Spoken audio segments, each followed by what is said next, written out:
आपको charge find out करना है, what will be the charge, what charge will flow through the meter M, what charge will flow through meter m when switch is closed,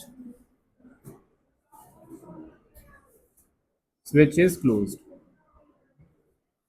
okay ये question करवाने का reason ये है कि आपको मैं ये दिखाऊं कि क्वेश्चंस कई बार देखने में बहुत मुश्किल होते हैं, कोई कॉम्प्लेक्स डायग्राम होती है, जैसे आप यहाँ पे देख रहे हो सेल नहीं बना हुआ, 4200 वोल्ट लिख दिया, यहाँ पे स्विच लगा दिया, एम तो हमने पता ही नहीं है, कभी देखा ही नहीं है ये है क्या, है ना।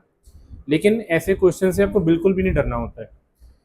जैसे मैं आपको पहले भी कहता हूँ, इन क्वेश्चंस की कॉम्प्लेक्सिटी पता क्या है, यही है बस, इसको सॉल्व करना कॉम्प्लेक्सिटी नहीं है, बस बच्चों के दिमाग में डर यही यही डालना है एग्जामिनर ने कि वो देख के डर जाएं क्वेश्चन को, राइट। तो ऐसा कुछ भी होगा, डरना नहीं है, ये सब क्वेश्चन सबसे इजी होते हैं, क्योंकि जो डिफिकल्ट पार्ट है वो यही है जो आपको दिख रहा है, जब इसको सॉल्व करने लगोगे तो कुछ भी नहीं है, सबसे ईजीएस्ट पार्ट है, ठीक है। तो देखो जब उसने 4200 वोल्ट यहाँ पे लगा दिया, पहली बात इसका मतलब ये होता है कि इस दोनों के बीच में जो पोटेंशियल डिफरेंस है वो 4200 वोल्ट है। अगर आप ये ना करके ऐसे भी कर देते और यहाँ पे भी 4200 वोल्ट लिख देते, इसका मतलब भी वही होता है कि इन दोनों के बीच में जो पोटेंशियल डिफरेंस है वो 4200 वोल्ट है। ओके, कभी हम उसको ऐसे शो कर देते हैं, कई बार हम उसको ऐसे ही शो कर देते हैं, बात सेम है, बिल्कुल सेम बात है, 4200 वोल्ट। इन दोनों पॉइंट्स के बीच में जो पोटेंशियल डिफरेंस है वो 4200 वोल्ट है। Is it okay? तो it's kind of a cell, यहाँ पे सेल लगा हुआ है, उसके पोटेंशियल डिफरेंस जो है वो 4200 वोल्ट है। ये हम करेंगे करंट में, पोटेंशियल डिफरेंस की बातें और करेंगे वहाँ पे। दूसरी बात, ये स्विच लगा हुआ है, स्विच नहीं कनेक्टेड होगा तो चार्ज ऑब्वियसली सेल से नहीं फ्लो करेगा, ठीक है।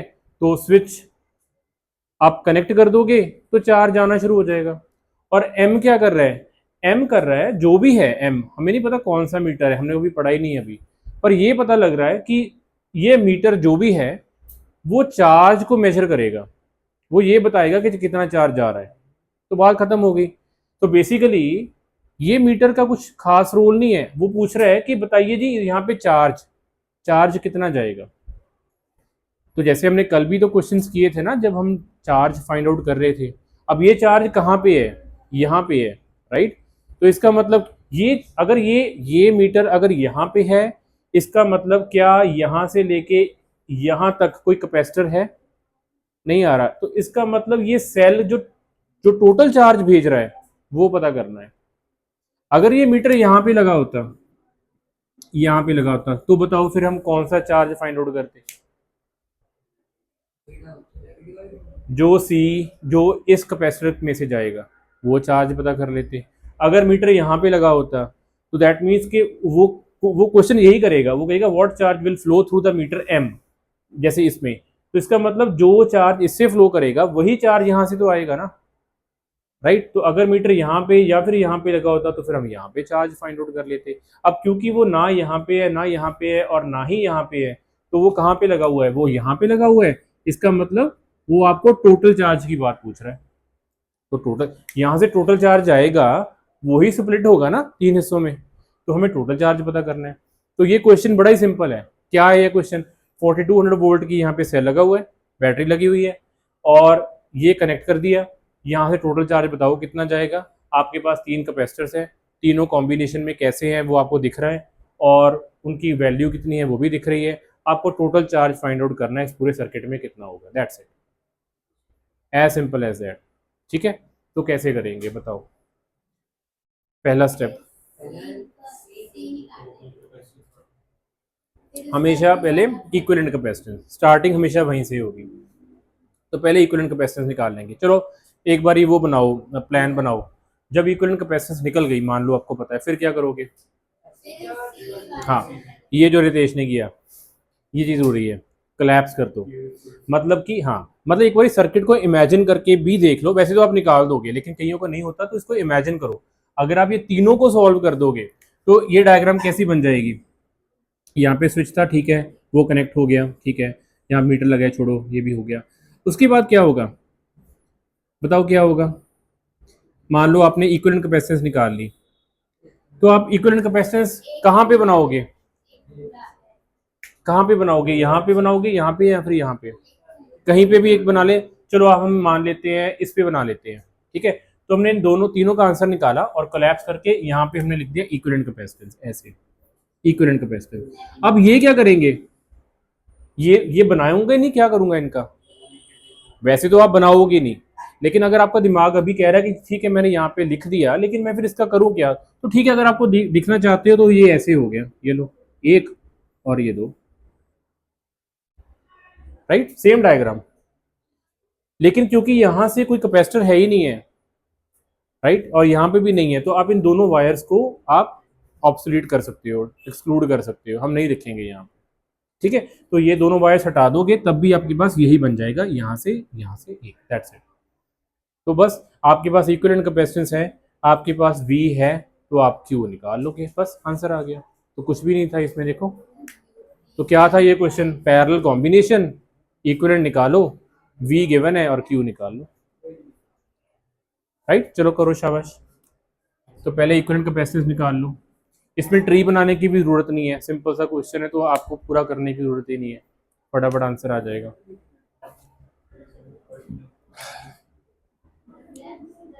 इक्विवेलेंट कैपेसिटेंस 25, हाँ पैरेलल कॉम्बिनेशन है, हाँ पैरेलल कॉम्बिनेशन में है ना, तो पैरेलल में फॉर्मूला क्या होता है हमारे पास, 25 प्लस 25 प्लस 25,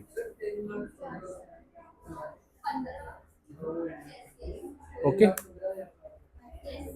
ठीक है, 75 माइक्रोफेरेड। चलो आगे कर लो, 3,15,000, हाँ माइक्रो, अच्छा तो माइक्रो च कटता है, ठीक है, 3,15,000, ओके, लेट्स सी, 75 माइक्रोफेरेड आ गया। उसके बाद क्या किया आपने, तो आपके पास इक्विवेलेंट आ गया, देयरफॉर क्यू निकालना था, Q is equal to C V, C equivalent into V, C equivalent की value 75 multiply by 4200 is equal to कितना आ गया, 315,000 माइक्रो कूलम, ठीक है। तो ये ना अपने दिमाग में रखना, जब आपको ऐसा कोई डिफिकल्ट फिगर नजर आ रही है तो उसको छोड़ना नहीं है, एक बार सोचना है जरूर, वो सबसे इजी क्वेश्चन होते हैं वो, ओके।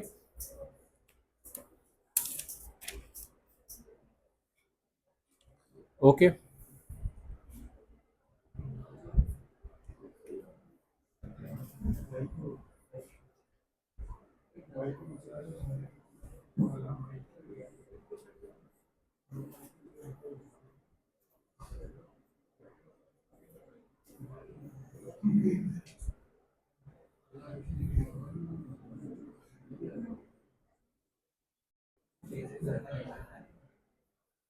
चलो जी करो solve, 40 10 10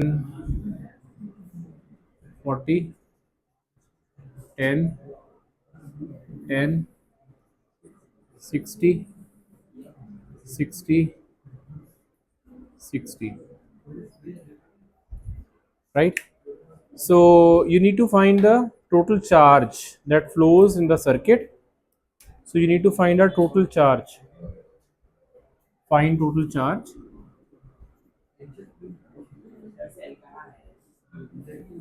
find total charge when a 100 volt battery is connected,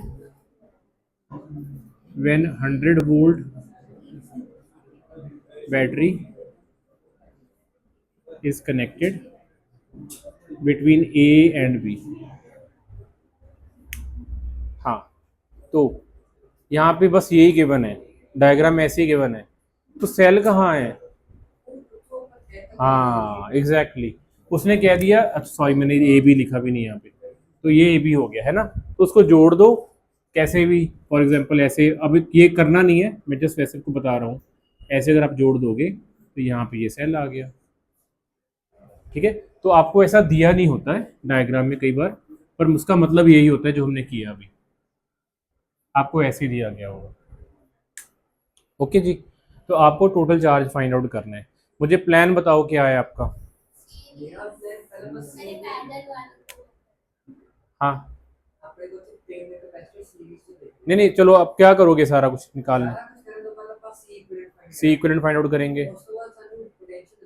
हाँ, yes yes, total charge Q is equal to C V, C equivalent into V, जो वी है 100 वोल्ट। बस, उसने ये नहीं कहा कि you need to find the charge on each capacitor, है ना, टोटल चार्ज, बस आंसर आ गया। तो हमें इसी इक्विवेलेंट फाइंड आउट करना है, करो। मेरे हिसाब से सभी को थोड़ा थोड़ा तो समझ में आ ही गया क्या क्या होने वाला है ना। ये तो पैरेलल में नजर आ रहे हैं और ये तीनों सीरीज में नजर आ रहे हैं।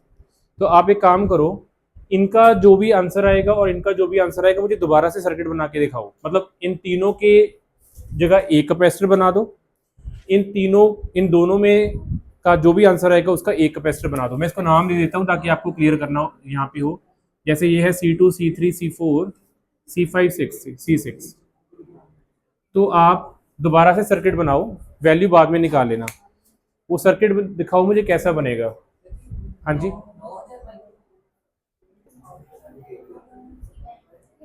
सर्किट बनाओ, शाबाश।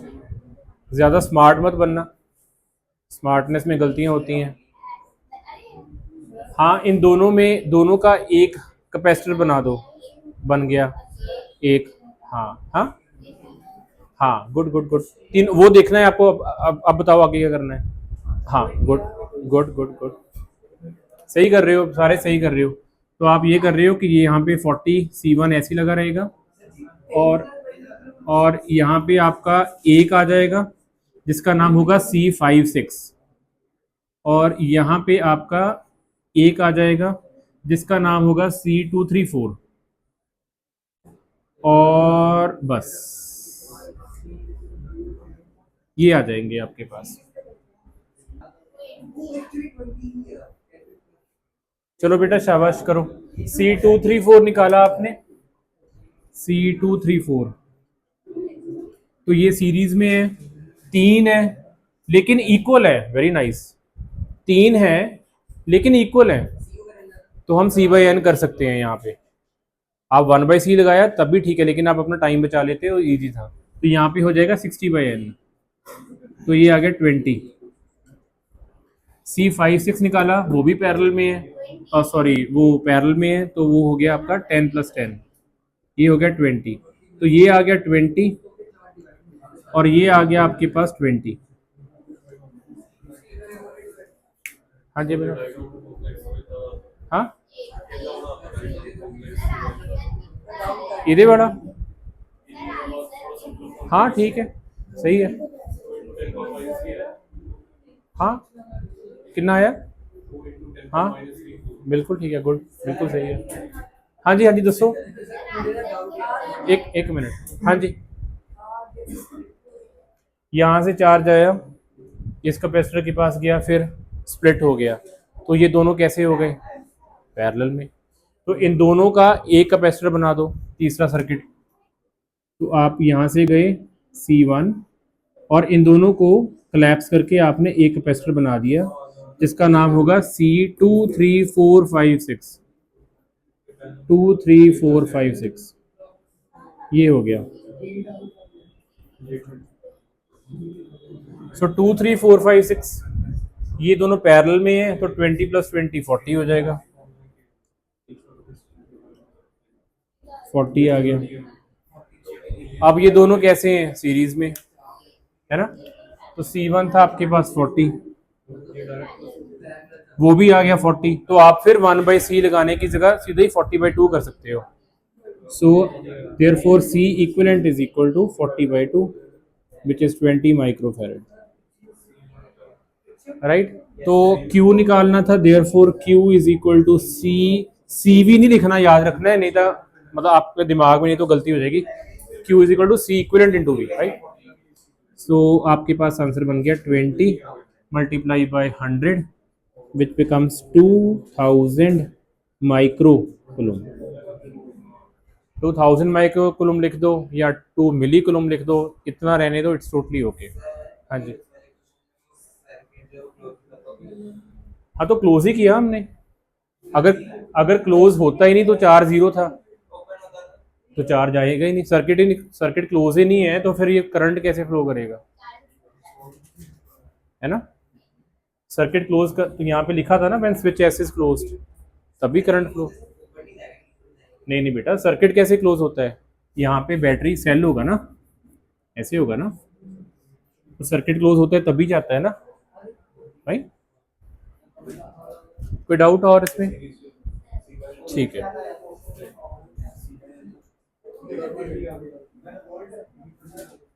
चलो अगर आपको ये समझ में आ गया, एग्जैक्टली सेम ऐसा ही फिर कर लो।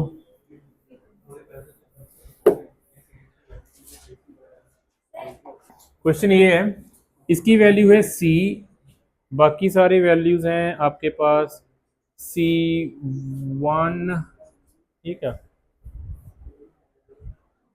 ओ ओके नाइस, यहाँ पे वैल्यू है C1 की वैल्यू है 8, C2 की वैल्यू है 2, C3 की वैल्यू है 2, C5 की वैल्यू है 6, C4 की वैल्यू है 12, C6 की वैल्यू है 4 और C1 की वैल्यू है 1, C7 की वैल्यू है 1। और हमें C फाइंड आउट करना है और इक्विवेलेंट कैपेसिटेंस आपको गिवन है, given equivalent capacitance, equivalent capacitance आपको दी हुई है which is 1 microfarad. Find the value of capacitance C, find value of capacitance C। Before doing it, लिखने के बाद प्लान बताना आप क्या कर रहे हो, क्या करोगे। नहीं नहीं नहीं, प्लान ये नहीं होता, प्लान ये होता है कि आप सी कैसे निकालोगे। आप ये मत समझाओ कि ये दो सीरीज में है, ये पैरेलल में है, आपको मान लीजिए पता लग गया कौन सीरीज में है कौन पैरेलल में है, आपने निकाल लिया, फिर क्या करोगे, आप सी की वैल्यू कैसे निकालोगे। हाँ किसको, हाँ यस, तो इसकी वैल्यू सी है, ये सारा निकाल लिया मान लीजिए आपने, वो आपका आंसर लेट से आ गया आपका 5 आ गया, तो सी और ये आ गया 5, और सी और सारा 5 ये दोनों आपस में कैसे हैं, सीरीज में। तो आप क्या करोगे, product upon sum is equal to जो आपको फाइनली गिवन है 1। तो फाइनल में ये करोगे, बस आपको ये वैल्यू निकालनी है सी इक्विवेलेंट की कितनी आ रही है, तो आप ये सारी वैल्यू निकालोगे। अगर इसका आंसर 5 आ गया तो आप करोगे सीरीज में है तो सीरीज पे प्रोडक्ट अपॉन सम करके इक्वल्स टू फाइनल जो कैपेसिटेंस है वो आपको गिवन है। तो आपको ये 5 कितनी वैल्यू ये आपको निकालना है, मतलब इन सभी का आंसर कितना आया, यहाँ पे कितना आएगा वो आपको फाइंड आउट करना है, ठीक है, वो करो। नहीं नहीं, बेस्ट तरीका ये होता है जब आप इसको सॉल्व करोगे ना, तो आप वहाँ पे ऐसे लिख दोगे, जैसे आपने मान लो 5 6 को सीरीज में कहा तो 4 5 को, तो आप ये लिखोगे C4 5, बेस्ट तरीका। ये दोनों सीरीज में है तो आप कहोगे C4 5 इज इक्वल टू जितना भी आंसर आ गया। जब आपने इसका आंसर इसके साथ निकाला तो आप उसको बोल दोगे C4 5 6, तो वो आंसर आ गया। जब सीरीज में लगाना है दो कैपेसिटर पे तो प्रोडक्ट अपॉन सम लगाना है, 1 अपॉन प्लस 1 अपॉन नहीं लगाना।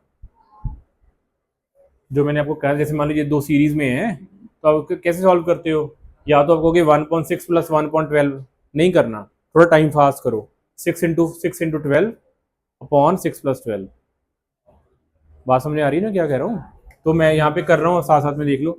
C4 5 निकाला हमने, प्रोडक्ट अपॉन सम 12 इंटू 6 अपॉन 12 प्लस 6, तो ये आ गया 72/18, ये आ गया 4, और C4 5 और C6 ये आपस में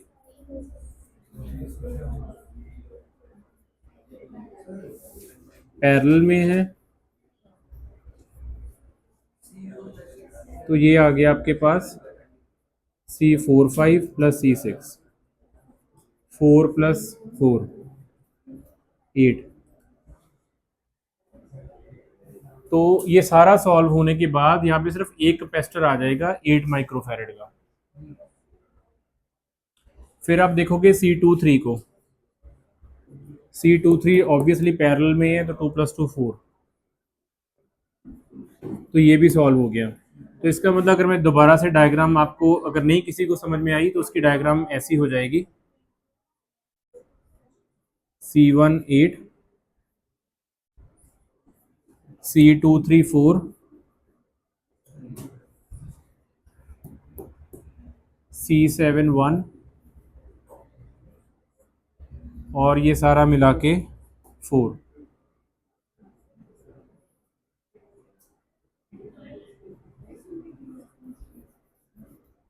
ये हो जाएगा, दैट्स इट। तो इसको सॉल्व करोगे आप, ठीक है। ये दोनों कोलैप्स होके एक बन गया C23, ये सारा दो सीरीज में थे और ये एक उसके साथ पैरेलल में थे, ये सारा कोलैप्स होके एक बन गया C456। अभी ये दोनों सीरीज में है और ये दोनों सीरीज में है, हाँ जी 8। तो अब क्या करेंगे, ये दोनों सीरीज में और ये दोनों सीरीज में, तो C123 अलग निकाल लो, 8 इंटू 4 अपॉन 8 प्लस 4, 32/12, और ये आ गया 4 4 8 32, 4 3 12, 8/3। और C7 और C456 ये भी सीरीज में, तो C4567, तो ये आ गया 8 इंटू 1 अपॉन 8 प्लस 1, तो 8/9। ठीक है। तो ये वाली डायग्राम अगर आप दोबारा, अगर तो आप समझ गए हो गुड, नहीं तो आप दोबारा से इसका जो फाइनल वर्जन आएगा वो आ जाएगा, ये सी था, तो आपके पास ये है सी, ये एक बन गया और यहाँ से एक और बन गया, दैट्स इट। ये वाली वैल्यू आ गई आपके पास C123 8/3, और ये आ गया आपके पास C4567,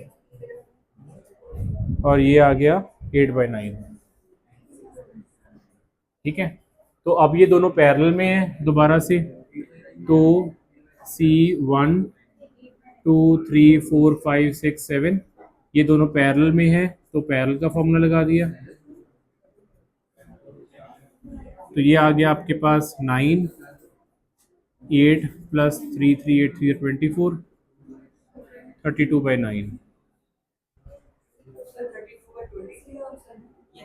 हाँ हाँ हाँ 32/9 आ गया। अभी 32/9 आ गया तो ये डायग्राम फिर से चेंज हो गई, ये आ गया C और ये दोनों का कोलैप्स होके अब एक ही बन गया, जहाँ पे मर्जी बना दो, मान लो यहाँ पे बना दो ऐसे, तो ये आपके पास बन गया C1 2 3 4 5 6 7, ये आ गया आपके पास 32/9। अब ये दोनों सीरीज में है तो सीरीज का फॉर्मूला लगा दो, ठीक है। तो सीरीज का फॉर्मूला आ गया, so C equivalent is equal to C product upon sum, और C इक्विवेलेंट की जगह 1 लिख दो, और ये आपका आ गया 9C प्लस 32/9, 9 ऊपर चला जाएगा,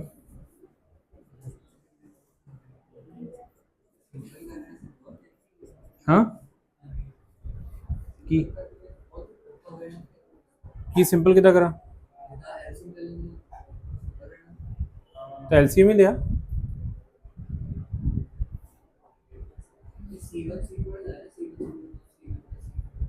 हाँ तो 1/C1 लाना सी, चलो कोई नहीं, ठीक है। 1 इक्वल्स टू 9 ऊपर, सो C इंटू 32/9, ये वाला 9 ऊपर जाके कैंसिल आउट हो जाएगा, सो 9C प्लस 32। ठीक है, so just solve it for C. तो 9c plus 32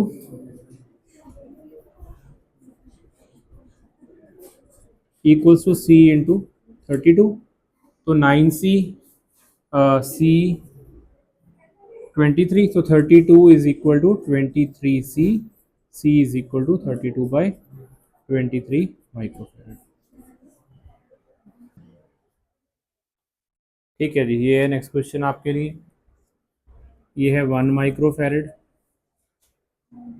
2 microfarad, 2 microfarad, 2 microfarad, 1 microfarad, 1 microfarad, 1 microfarad and so on. ठीक है, this is point A and this is point B. So find the equivalent capacitance. Find equivalent capacitance between A and B. बेटा रहने दो, क्या करी जा रहे हो, अगला क्वेश्चन करो। ये अपने भाई बहन किसी को छोटे को बता देना, वो कर देंगे। आप ये करो नेक्स्ट क्वेश्चन। अच्छा अच्छा ठीक है, ओके। क्या 10?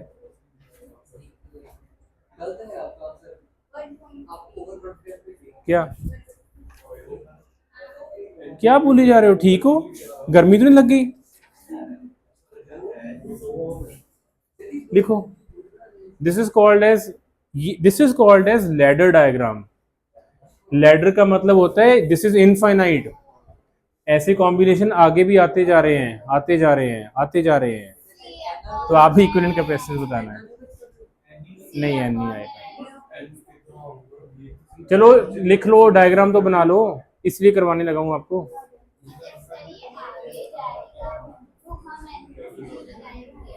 एन बेटा, एन कब लगता होता है? जब हमारे पास एक सेम कैपेसिटर आगे जा रहे हैं। यहाँ पे तो 2 और 1 का कॉम्बिनेशन है, तो कैसे करोगे आप? हो गया? ओके देखो, इस क्वेश्चन में लॉजिक ये है, this is called as a ladder diagram. इसमें क्या होता है, ऐसे और भी बहुत सारे सर्किट आगे, मतलब इनफाइनाइट हम बना रहे हैं। ठीक है, हमें इक्विवेलेंट कैपेसिटेंस निकालनी है। इसका तरीका ये होता है, इसका परफेक्ट आंसर नहीं आता, लेकिन इसका हम अप्रॉक्सीमेट आंसर निकालते हैं। वो कैसे होता है, हम ये मान के चलते हैं कि ये इनफाइनाइट है। तो अगर आप इनफाइनाइट में ये देखो, बार बार ये वैल्यूज रिपीट हो रही है, ये रिपीट हो रहा है ना? ये सारा रिपीट हो रहा है ना, 1 2, उसके बाद सेम वही 1 2 1 2 1 2, वो सारा रिपीट हो रहा है। तो हम ये मान के चलते हैं कि इस सभी की जो भी वैल्यू आएगी इनफाइनाइट है, उसमें ये दो वैल्यूज बहुत थोड़ा सा चेंज लेके आएंगी। तो मैं इन सभी की जो भी कैपेसिटेंस आएगी, क्योंकि बार बार सेम हो रही है वैल्यू 1 2 1 2 1 2, तो इन सभी की जो इक्विवेलेंट कैपेसिटेंस इस सभी की आएगी, इन दोनों को छोड़ के इस सभी की जो इक्विवेलेंट कैपेसिटेंस आएगी, उसको मैं सी मान लूंगा। That's it. मतलब अगर मैं ये सर्किट दोबारा बनाऊं, तो ये सर्किट अब बहुत इजी हो जाएगा। 1 माइक्रोफैरड यहाँ पे आ जाएगा, 2 माइक्रोफैरड यहाँ पे आ जाएगा, जो हमने पहले किया है, वो जो सर्कल से बाहर है, और जो सर्कल के अंदर है उस सभी की इक्विवेलेंट कैपेसिटेंस सी हो जाएगी। तो बस आपको अब ये सॉल्व करना है। सुनो, ये मान लो, मैं आपको थोड़ी इजी लैंग्वेज में बताऊँ। मान लो इसका आंसर आ रहा है 1 करोड़। ठीक है, 1 करोड़। अब क्योंकि इनफाइनाइट की बात कर रहे हैं, अगर 1 करोड़ में आप 2 कैपेसिटर और भी जोड़ दोगे सीरीज में या पैरेलल में, मतलब इस हिसाब से, राइट, तो उसकी वैल्यू में बहुत ज़्यादा डिफरेंस नहीं आने वाला। Is it okay? तो हम क्या करते हैं, हम अब देखो, मैं जो नेक्स्ट लॉजिक बोल रहा हूँ, इस सभी की कैपेसिटेंस को मान लो सी, और इसको सी मान के इसको सॉल्व कर दो, और सॉल्व करने के बाद भी जो आंसर आया उसको भी बोल देना आपको सी। देखो, इसका आंसर आ रहा है सी। सी में इन सभी को आप जो भी करोगे, जैसे ये दो सीरीज में है, आप वो सॉल्व करोगे, फिर ये पैरेलल में बन जाएगा, उसको सॉल्व करोगे, और जो उसका फाइनल का आंसर आएगा उसकी इक्विवेलेंट कैपेसिटेंस भी हम कह देंगे किसके इक्वल है, सी। क्यों सी? क्योंकि ये सेम कॉम्बिनेशन दोबारा से रिपीट होती जा रही थी, बार बार रिपीट होती जा रही थी। तो हमने कहा कि यार ये सभी की कॉम्बिनेशन का आंसर उसमें अगर हम एक और भी ऐसे लगा देंगे कुछ ज़्यादा फर्क नहीं आने वाला। तो मैं क्या करूँगा, मैं इस सभी को, इसको पहले मैं सी मान लूँगा, लेकिन ये कॉम्बिनेशन भी तो वही थी, तो मैं इसको सी मान के इस सभी को सॉल्व करके और फाइनली मैं लिख दूंगा जो मेरा सी इक्विवेलेंट आ रहा है, मतलब जो मेरा इस सभी को सॉल्व करके आंसर आएगा वो भी मेरे पास सी ही होगा। तो मुझे सी को सॉल्व करना है, मतलब I need to find the value of C. अब मैं करके बताता हूँ कैसे। देखो, पहले तो ये अपने दिमाग में बिठा लेना जो मैं बता रहा हूँ। अगर ये कॉम्बिनेशन 2 2 1 की होगी, अगर ये वैल्यू 2 1 2 1 2 1 रिपीट होगा, तो एक को छोड़ के बाकी सभी को कोई एक नाम दे दो, एक्स नाम दे दो, सी नाम दे दो, आपकी मर्जी है, ठीक है। तो हमने सभी को नाम दे दिया सी, तो हमारे पास इस सभी के जगह एक ही सर्किट बन जाएगा, एक ही कैपेसिटर बन जाएगा सी। अब मैं इसको सॉल्व कैसे करूंगा, अब ये 2 है और ये सी है, इन दोनों को, ये दोनों सीरीज में है, तो सी इंटू 2/C+2 हो जाएगा। ये दोनों हो गए। तो अगर ये डायग्राम मैं दोबारा बनाऊं, ऑब्वियसली ये बन जाएगा ऐसे, और इन दोनों को मैंने सॉल्व कर लिया और उसका आंसर आ गया था c into 2/C+2, that is 2C/C+2। तो ये आ गया 2C/C+2, ये आ गया, यहाँ पे था 1। अब मैं इन दोनों को सॉल्व करूंगा, दोनों क्या है, पैरेलल में है, तो दोनों एड अप हो जाएंगे। एड अप होके क्या आ जाएगा आंसर, 1 + 2C/C+2, ये आ जाएगा, पैरेलल में है ना। अच्छा, ये दोनों का जो आंसर आएगा वो फाइनली वो मतलब है क्या, equivalent capacitance, that is C equivalent. लेकिन मैंने पहले क्या कहा था कि सी इक्विवेलेंट की वैल्यू हम कितनी ले रहे हैं, सी। तो आपको क्या सर, वो तो आप इसकी ले रहे थे, इसकी थोड़ी ना ले रहे थे। तो उसका आंसर ये है कि यही कॉम्बिनेशन यहाँ पे भी रिपीट हो रही है, बार बार रिपीट हो रही है। तो मैं ये कह रहा हूँ, कहूंगा कि इस पूरे कॉम्बिनेशन का नाम, जितनी बार भी ये रिपीट हो रही है, उसका जो इक्विवेलेंट कैपेसिटेंस भी आएगा आंसर, उसका नाम भी सी ही चला जाएगा। इसीलिए यहाँ पे इनफाइनाइट बनाया हुआ है, मतलब कि ये इतनी बारी रिपीट हो गया कि अगर आप उसके बीच में ये दो वापस से कर भी देते, कोई ज़्यादा फर्क नहीं पड़ता, तो उसका आंसर दोबारा से सी के अप्रॉक्सीमेट ही आएगा। तो मैं जो इसको सॉल्व करूंगा, इक्वल्स टू यहाँ पे भी सी कर दूंगा। ये अब यहाँ से सी को सॉल्व करना है। जब आप सॉल्व करने लगोगे तो आपके पास क्वाड्रेटिक बन जाएगी, क्वाड्रेटिक को आपको सॉल्व करना है, आपको मुझे आंसर बताना है। करो, हाँ ठीक है, करो सॉल्व। इसको ध्यान से समझना, आपको समझ में आ जाएगा, फिर भूल जाओगे। तो इसीलिए ये सर्कल जरूर बना लेना। बस ये याद रखना, इतनी वैल्यू को हम एक नाम दे रहे हैं कुछ सी। दो चीज़ें हैं समझने वाली, एक हमने वो सर्कल लगाया, उसकी वैल्यू को सी कह दिया, और उसके बाद जब हमने सॉल्व किया और सॉल्व करने के बाद जो फाइनल आंसर आया उसको भी हमने दोबारा से सी कह दिया। That's why it's called an approximate answer.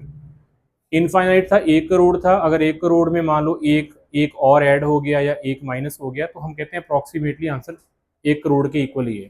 तो ये ऐसे चल रहा है, पूरा आंसर निकाल लो और हम कह देंगे वो अप्रॉक्सीमेटली इनफाइनाइट आंसर ही है, क्योंकि आपका इनफाइनाइट आंसर सी था, तो वो भी सी के इक्वल ही होगा।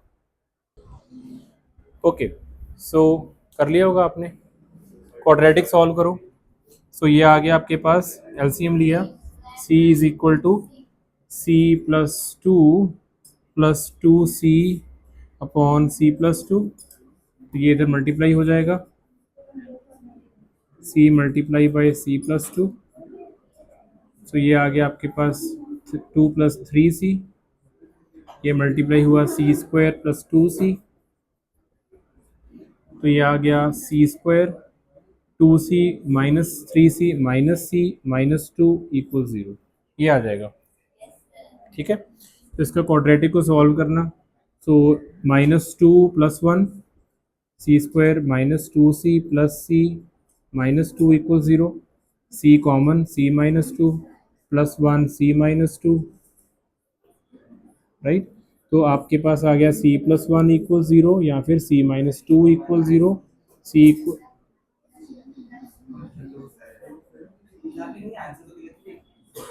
हाँ, मैंने शायद गलत में देख दिया, हाँ 2 आएगा, सॉरी -1 नहीं आएगा। C = -1 माइक्रोफैरड, C = 2 माइक्रोफैरड, सो ये आ गया नॉट पॉसिबल। सो ये आपके पास आ गया फाइनल आंसर।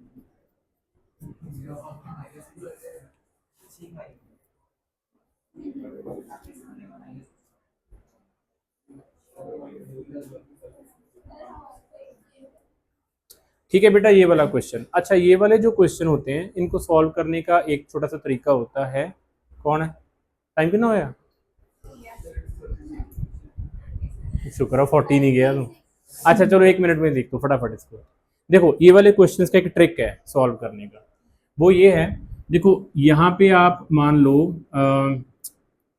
लेट्स से 0 मान लो, यहाँ पे आप v मान लो, कोई भी वैल्यू मान लो। मतलब मैं कह रहा हूँ इन दोनों के बीच में जो पोटेंशियल डिफरेंस है वो v है। v कैसे होता है? जैसे जैसे ये सेल है ना, तो मैं कहता हूँ इसका पोटेंशियल डिफरेंस v है। v का मतलब होता है कि जैसे मान लो यहाँ पे प्लस v है, दूसरी तरफ 0 है, दोनों का जो डिफरेंस करोगे तो वो ऑब्वियसली v आ जाएगा। लेकिन यहाँ पे कोई ऐसा नहीं है, आप यहाँ पे एक्स वाई भी मान लेते, कुछ भी मान लेते। मैंने यहाँ पे ओ मान लिया, मान लो let's this is O not 0, this is O, this is V, that's okay. ठीक है, अब देखो अगर ये ओ है बेटा, तो ध्यान से देखना, ओ यहाँ पे भी ओ, यहाँ से देख तो जाना, डिस्ट्रैक्शन नहीं होनी चाहिए। यहाँ पे कोई कैपेसिटर नहीं आ रहा, कोई कैपेसिटर नहीं आ रहा, कोई कैपेसिटर नहीं आ रहा, यहाँ पे भी ओ, यहाँ पे वी, यहाँ पे कैपेसिटर आ गया, मैं वी नहीं लिख सकता, कैपेसिटर आ गया बीच में। लेट से एक्स, एक्स यहाँ गए, कोई कैपेसिटर नहीं आ रहा, कोई नहीं आ रहा, कोई नहीं आ रहा, यहाँ पे भी एक्स। सारा कुछ हो गया, सारे जंक्शंस हो गए, सारे जंक्शन हो गए। अब देखो ये डायग्राम इजी कैसे बन गई। पहले बताओ ये समझ में आया मैंने क्या किया? ओ कोई जब देखो यहाँ पे ओ, यहाँ पे मैं ओ नहीं लिख सकता था क्योंकि बीच में कैपेसिटर आ गया। हाँ बाईपास कर लिया, यहाँ पे मुझे कोई कैपेसिटर नहीं दिख रहा, यहाँ पे ओ आ गया।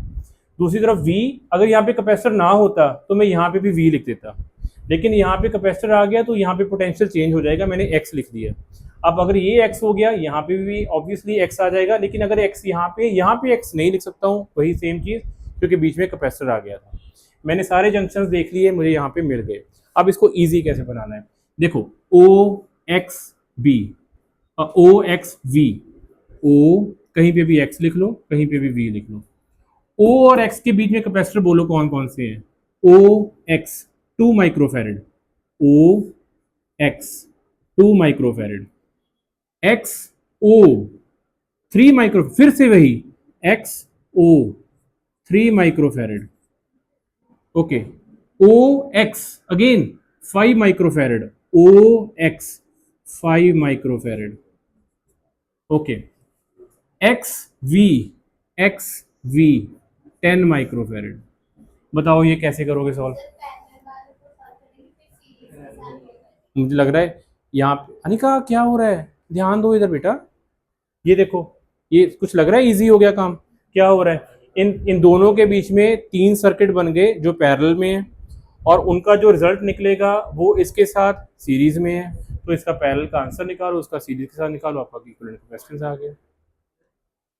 आई बात समझ में? ये डायग्राम ऐसे बनानी है आपको, फिर आपको आंसर पता लगेगा। बताओ इसमें कोई डाउट? क्या समझ में नहीं आया? ठीक है, तो हमारा आंसर आ जाएगा ओ एक्स के बीच में आंसर आ जाएगा, तीनों पैरेलल हैं तो 5 + 2 + 3 ये आ जाएगा 10 माइक्रोफैरड, और x और v सीरीज में है, देयरफॉर ओ इक्विवेलेंट कैपेसिटेंस आ जाएगी, इक्विवेलेंट कैपेसिटेंस आ जाएगी, ये 10 आ गया। इन सभी का आंसर मिला के 10 आ गया, तो 10 और ये 10 है, तो 10 10 सेम है दोनों, तो ये दोनों सीरीज में है, तो 10/2 सिंपल। अदरवाइज वो सॉल्व नहीं होगा आपसे कभी भी।